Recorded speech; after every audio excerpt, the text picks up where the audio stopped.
Estou concentrando muito nesta nova geração, especialmente YouTube e Netflix, em termos das novas direções da TV, o TV digital. E, então, para muita pessoa, esta nova era tem muita oportunidade. O fato que um youtuber de 14 anos pode fazer $100 mil por ano é um pouco incrível, né? É uma coisa que nunca seria possível nas etapas anteriores. Então, de certo modo, desvaloriza um pouco o profissional e dá muita oportunidade para o amador qualificado.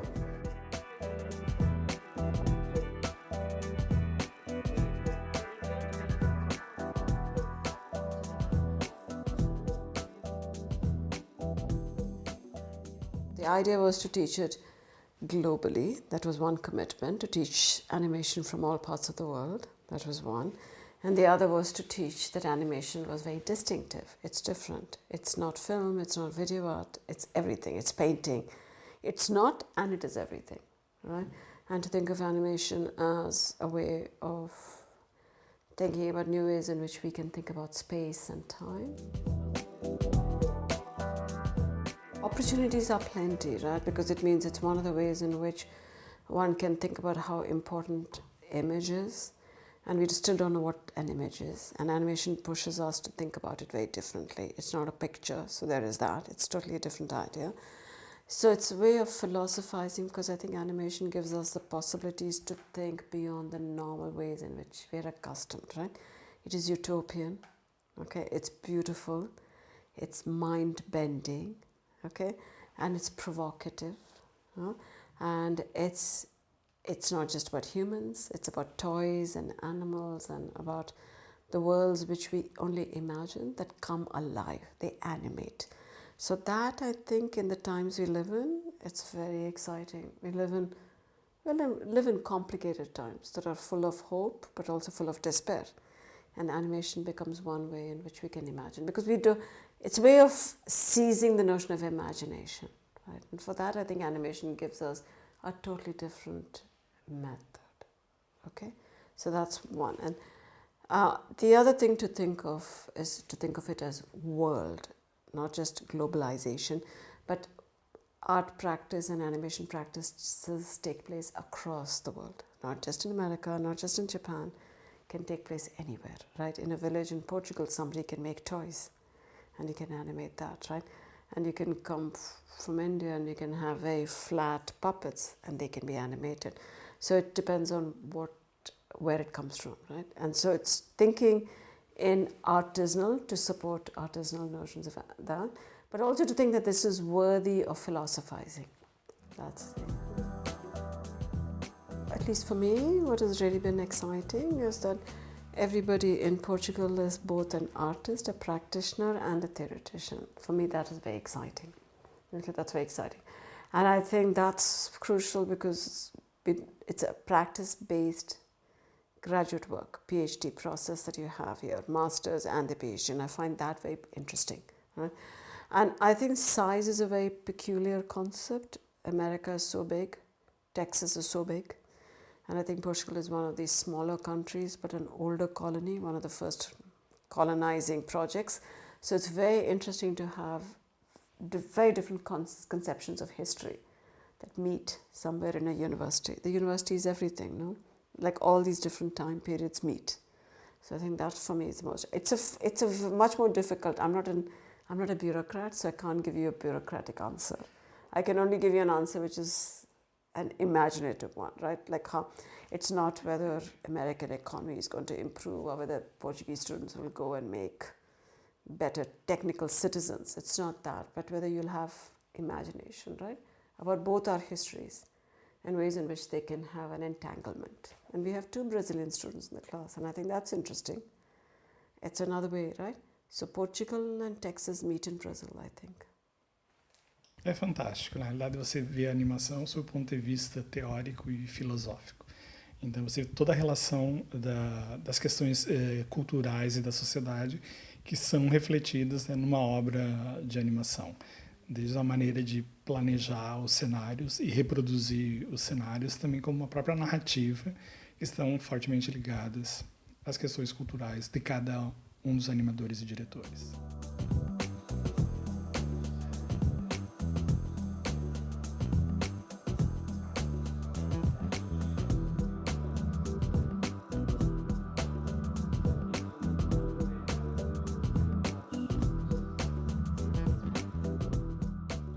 Os alunos, em 5 dias, eles estão passando da ideia, e temos 2 empresas colaborando, a Atitude e a Sonai, e os desafios lançados por essas empresas serão interpretados pelos alunos.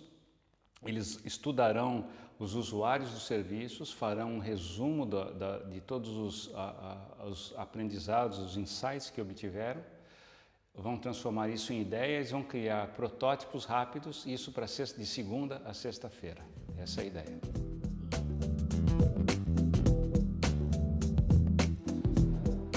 As oportunidades profissionais variam porque nós temos alunos de todos os tipos de formação. Nós temos psicólogos, temos engenheiros, temos gente que é da área de software. E o pensamento do design, o design thinking, é aplicável em muitas áreas diferentes. Então, o instrumental que esses alunos estão adquirindo ao participar do workshop lhes será útil em muitas de suas atividades profissionais, inclusive na procura de uma ocupação futura. No momento, a maioria dos alunos está interessada especificamente no design para a saúde. E isso se traduz em desenhar melhores serviços para instituições de saúde, se traduz em desenhar softwares para computador e para telefonia móvel. A colaboração é importante para as 2 instituições. Para a Universidade do Porto, ela tem o benefício de trazer um pensamento avançado em tecnologia e em design, e as experiências nossas em tecnologia estão mais à frente, porque os Estados Unidos são talvez o primeiro país do mundo nesse campo, mas nós temos muito a aprender também com o sistema de saúde um pouco mais socializado de Portugal. Porque nos Estados Unidos eu não citaria o ZEUA como um modelo de saúde para nenhum país. Eu acho que a situação da saúde nos Estados Unidos é muito séria. Se por um lado temos a melhor tecnologia do mundo, por outro lado não temos um pensamento avançado em termos de socializar a saúde e distribuir os benefícios pela população. Na verdade, o workshop tem sido muito enriquecedor, principalmente o professor José Colucci disse logo desde o início que todos nós somos designers, portanto tudo aquilo que o homem faz é design. Está a ser muito interessante, principalmente porque tem uma parte prática. Nós fomos para o terreno, tivemos a falar com no fundo, potenciais clientes, entre aspas, obviamente, e estamos a aplicar o conhecimento que estamos a adquirir no momento em que estamos a adquiri-lo. E acho que enquanto workshop, enquanto conceito, está muito bem conseguido.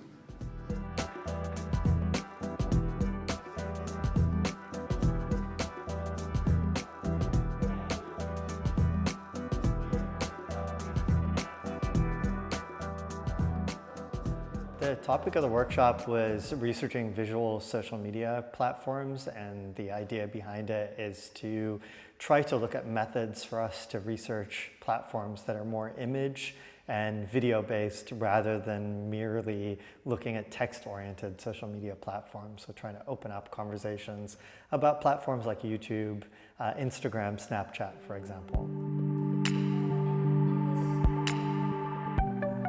Some of the challenges are actually threefold, I think. First of all, actually the literacy in collecting the data. It can be quite difficult in terms of trying to figure out how to actually get the data from the platforms from a technical point of view of actually connecting with the application programming interfaces and collecting the data. Second of all, the volume of what you may get on the side. So when you try to get these sort of content, a lot of it may be coming your way. And third of all, the complexity in terms of that the data can be very messy and complex and not easy to understand. However, some of the potential that's there is that if you can understand this, you could decipher what people could be talking about in events real time or nearly real time, especially with a lot of detail, because these are posted images and videos, or a topic or a political event or anything else. So there's a tremendous amount of potential if one can overcome some of these big challenges. think it opens up amazing potential for both sides in terms of looking at different case studies that we may not have thought about of one institution by itself. Also, it provides a wonderful internationalized and globalized perspectives where we're bringing different cultural contexts, diverse points of view, but also from the technical side, different technical methodologies or approaches, limitations, challenges, other things, and different expertise areas. So I think it offers phenomenal opportunities for us to be able to tackle some of the most pressing questions, in my sense, in social media from this wonderful collaborative method. And obviously that brings the potential for future collaborations between both universities if the synergies and opportunities are there. O workshop está a ser muito bom, está a ser uma boa introdução ao tópico do orador convidado, que está relacionado com a área de análise de redes sociais. A parte que eu estou a gostar mais do workshop é a boa combinação entre a parte teórica de conceitos e a parte prática, em que nós temos tido a oportunidade de trabalhar em laboratórios, usando ferramentas de computação, e tem sido um bom ambiente em geral, boa comunicação entre o orador e as pessoas envolvidas no workshop.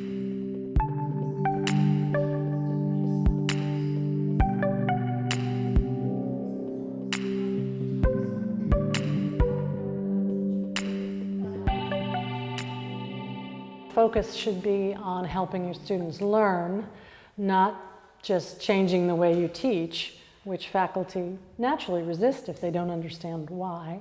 So pedagogical support is the emphasis. What do we know about how people learn now, and how people study, and memory, and lots of things that help us understand better how to use various tools, including digital media tools, to promote student success. We create programs, university-wide programs, system-wide programs that really do promote student learning.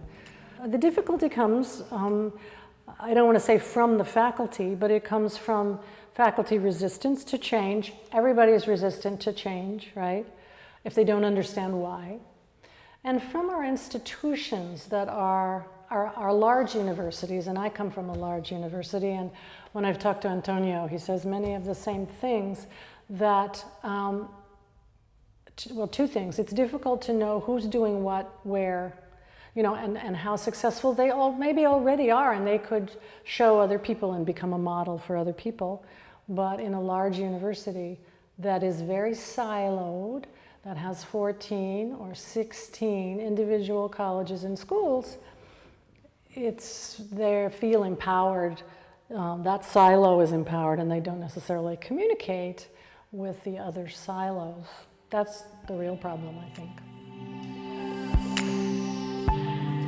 The program that UT and the University of Porto have developed is I think a real testament to Porto and to the University of Porto and to Portugal to really put funding and energy behind such a collaboration. Acho ótimo aproveitarmos professores internacionais que vêm com outras experiências e, por um custo bastante baixo, conseguimos beneficiar de boas formações.